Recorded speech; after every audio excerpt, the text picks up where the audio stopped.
What's going on, everybody, and welcome to Kerbal Space Program. I know, Mathis, what's going on? You've got way too many games going on. You have Zomboid, you have Don't Starve, you have Crusader Kings, and you have Bioshock. Well, Bioshock's being taken off the menu. No, I know, some of you actually were really enjoying it, but Bioshock is being taken off the menu because a lot of people were watching it, which is fine. I look back and I think about it, like, why weren't people watching it? Well, I'm sure 90% of you wanted to see the story for yourselves and wanted to play the game yourselves, and since I'm not Jesse Cox, I'm not the funniest guy in the world, watching me play it may have only been mildly interesting. So, I understand that. I will be placing with Kerbal Space Program. For those of you who don't know, or have never played Kerbal Space Program was a game I did an indie snapshot of 7 months ago at this point, maybe 4 months, 5 months, somewhere around there, a while ago.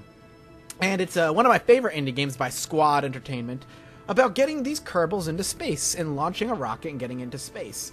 And for me, it was a lot of fun because it's a very sandbox game, but it's also very educational in teaching you how kind of spaceflight works and all this really cool stuff.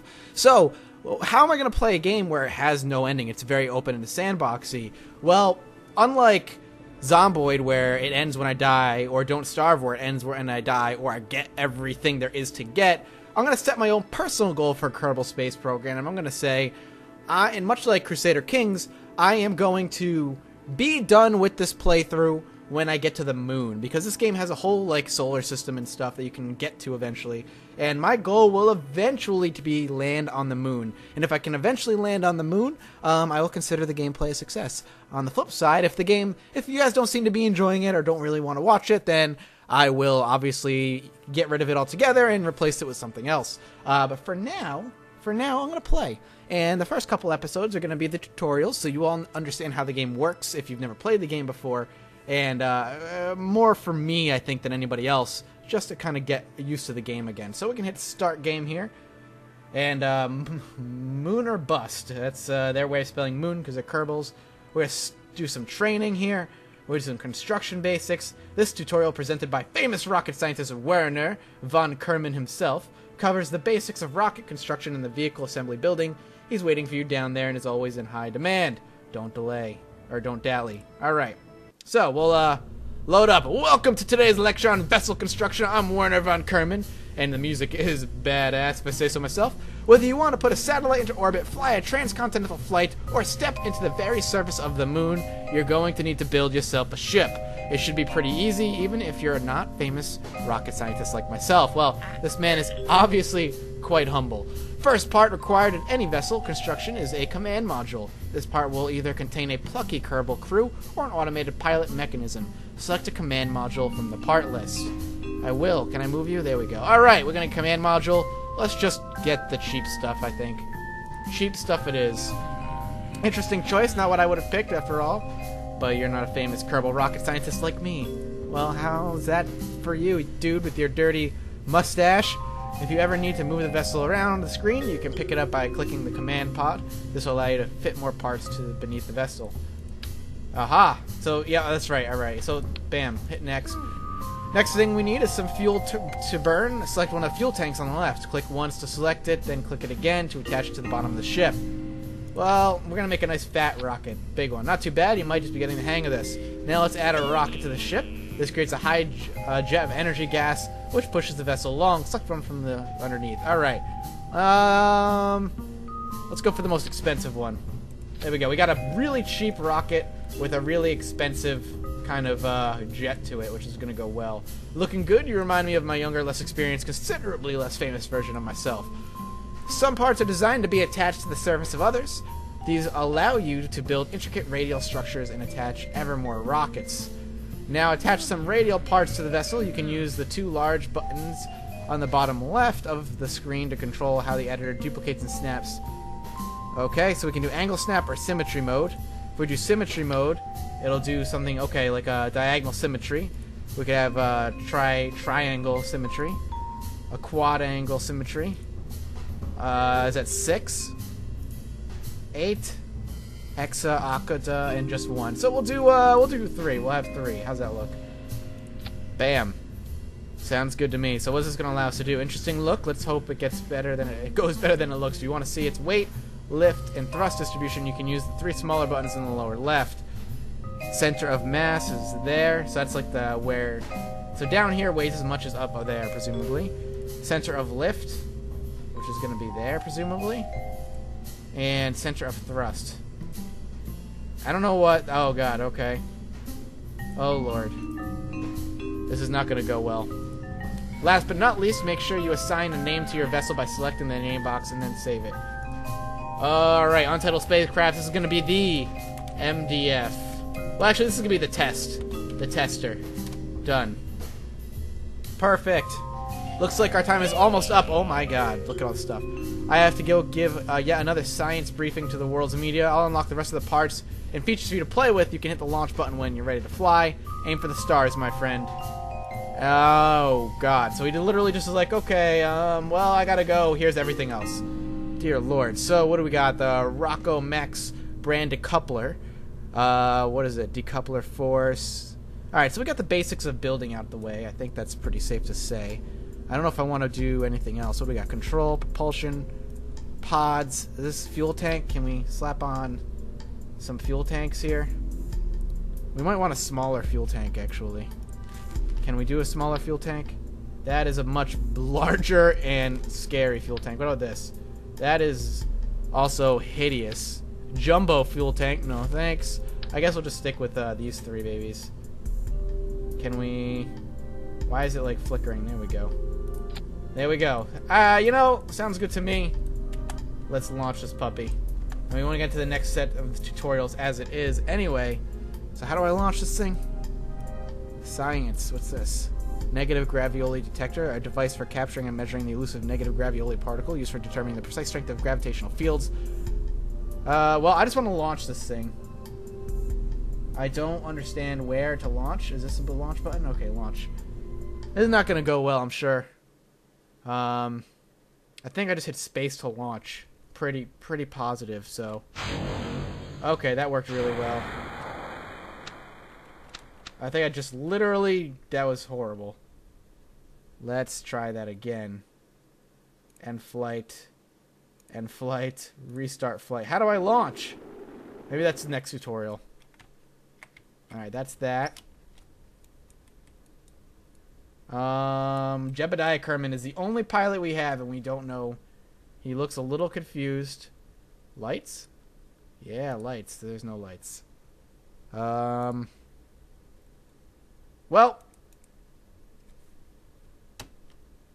On to the next tutorial it is.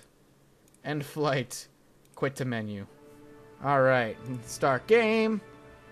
Moon or bust. One day we'll be at the moon. One day. Training. Flight basics. Sounds good. Start. Learn the basics of flight. Flying. Welcome to the Kerbal Space Command Center Launch Facility. I'm Gene Kerman, and I will teach you the basics of piloting a spacecraft. You seem a lot less cocky than your friend, the scientist. If you haven't yet done the vehicle assembly tutorial, I recommend you do so before going through this one. If you are ready to go, hit next. Flying a spacecraft is all... Okay. Flying a spacecraft is all about being in control of generally very chaotic situation. As a pilot, your main flight controls will affect the pitch, roll, and yaw of the ship. Let's look at those first. All the other controls will be locked until they're needed or this tutorial is closed. Alright, so our pilots are Bill, Jebediah, and Bob. Obviously, Jebediah has now been on 2 of my shuttles, and I pity him for such. Pitch is the angle of the nose of the ship in relation to the horizon. Alright. Positive pitch angle means the nose is pointing upward, while the negative pitch angle means the nose is pointing towards the ground. You control the pitch of the ship through W and S. That makes sense. I can understand that. Try it now to notice the pitch indicator on the lower left side as it moves. Alright, so we're at a completely neutral pitch. If I want to go W, there we go. Excellent. We can see the flaps actually moving on the ship as we do this. Yaw is the rotation of the ship around its vertical axis. It is the side-to-side motion of the ship's nose. A positive yaw means the ship's nose turned to the right, while a negative angle means it's turned to the left. These are the control keys to the yaw. So A, I'm assuming, goes left, and we can see, again, the flaps moving as we do such. Perfect. And we can roll. Roll is the rotation of the ship around its longitudinal or front-to-back axis. It is the motion of leaning or banking to left or right. The roll of your ship is controlled through these keys. Alright, So we can take a look at the bottom left, by the way. We can see everything, the roll, the pitch, the yaw, etc., etc. By controlling pitch, yaw, and roll together, you can keep the ship in a controlled level flight. Let's look at another basic flight control. The throttle controls affects the output of the power's engines. That makes sense. That makes absolute sense. More throttle means more thrust, and therefore more speed and lifting power. Note the throttle will only affect engines that can be throttled, like liquid engines. Okay, so note the throttle will only affect engines that can be throttled, like liquid engines. Solid boosters don't have any throttle control and will burn at top capacity until their fuel runs out. Alright, so boosters are literally for boost, while throttling stuff like liquid engines for controlling it and maybe rationing your fuel. Holding the ship at full throttle over a long period of time can cause the engines to overheat and will eventually explode if that heat isn't managed. Throttle is controlled by the following keys. Left shift throttle up, left control throttle down. Easy enough. Throttle plus pitch, roll, and yaw are the main controls you'll need to master for a successful crash-free flight. Remember that all of these controls have a limited amount of effectiveness, so bigger, heavier ships will probably respond much more sluggishly to the controls than a small one. It's also good to keep in mind that as stages are separated from the ship, it will become lighter and therefore easier to control. Alright, we got other controls. SAS stands for Stability Augmentation System, although Kerbal astronauts usually refer to it as Sickness Avoidance Scheme, which I can totally understand that. I pity my Kerbals, I really do, for me being in control. Whatever it stands for, what it does is try to stop the ship from spinning around using the computer-controlled auto-torque drive compensator. Okay, technology to counteract the rotation of the ship. Alright, so basically tries to keep my ship still. Keep in mind that to use SAS properly, your ship needs to be fitted with an SAS or ASAS module. Otherwise, SAS won't have any effect. So keep in mind that the SAS properly, your ship needs to be fitted with an SAS or okay. SAS can be activated momentarily by holding on the F key or toggled by pressing the T key. You can give it a try now, although it probably won't do much until we're actually flying. So F, I could toggle it. I'll toggle it on for now, I guess. So it sounds like I don't know why you wouldn't have it on. RCS stands for Reaction Control System. It consists of small thrusters that help control the ship's orientation and translation. The RCS can be activated by pressing the R key. What does this do? Give it a try and notice the RCS. Mind that for the R, your ship must have RCS thrusters and monopropellant tanks installed. RCS is particularly useful when you're out in space, as aerodynamic control surface tends not to work well outside the atmosphere. Orientation training. Oh god, that sounds complicated. That did not sink into my head. In flight, all the planning you put into the staging sequence of your ship comes into practice. From launch to the final deployment of the descent parachutes, you can control. So, basically, I knew that hit space will just get me to the next stage of each of my flight attachments. Notice the stage indicator on the lower left corner. It shows the currently active stage. Since we haven't launched yet, it's showing the first stage to be activated. So stage 2 is good. Okay, so this is going to be activated first, followed by this, and then that. I have stage controls locked for now, so the LED next to the indicator is glowing purple. We're almost done here. You'll be launching in no time. An important part of flying is knowing how your ship is orientated and where it is going. A good pilot is always aware of the ship's altitude and its velocity vector. The big round instrument on the lower center of the screen is called the nav ball. This device sums up most of the critical information needed for a proper death-free flight. That looks complicated. Death-free flight. That'll never happen. Here you can see the ship's nose in relation to the horizon. Okay. As well as its heading, compass, bearing, and speed. You also get several icons that indicate things like your current velocity, but we'll have a look at those later. Alright, well, does that mean we're going to launch now? On the upper part of your screen, you have your altimeter, vertical speed, and atmospheric gauges. That's easy enough. The altimeter shows the distance to the planet's surface at sea level. This means the actual surface may be higher up, so watch out for the ground when landing. Your vertical speed gauge shows how fast your altitude is changing. When launching, it's considered best to keep this gauge pointing up. Also good. The atmosphere gauge indicates how deep the ship is in the planet's atmosphere. This helps if you know if the ship is high enough from orbit without losing speed or air resistance, or judge how effective wings and control surfaces will be. These guys in the lower right corner are the crew of the ship. It's generally a good idea to try and keep them alive throughout the flight. They're not exactly expert astronauts or even good at it. That's good. Actually, they're none too bright for that matter, so don't rely on them to be able to fly the ship without your help. So basically, I'm flying some trained monkeys into space the best I possibly can. This concludes our flight tutorial. Hopefully by now you should be able to pilot the spacecraft. When you close this window, all controls will be unlocked and you'll be able to launch. At any time you may hit escape to pause the game. They can restart the flight. Hit space when ready to launch. Alright. Hit space. I'm trying. It's not working. Set throttles to max.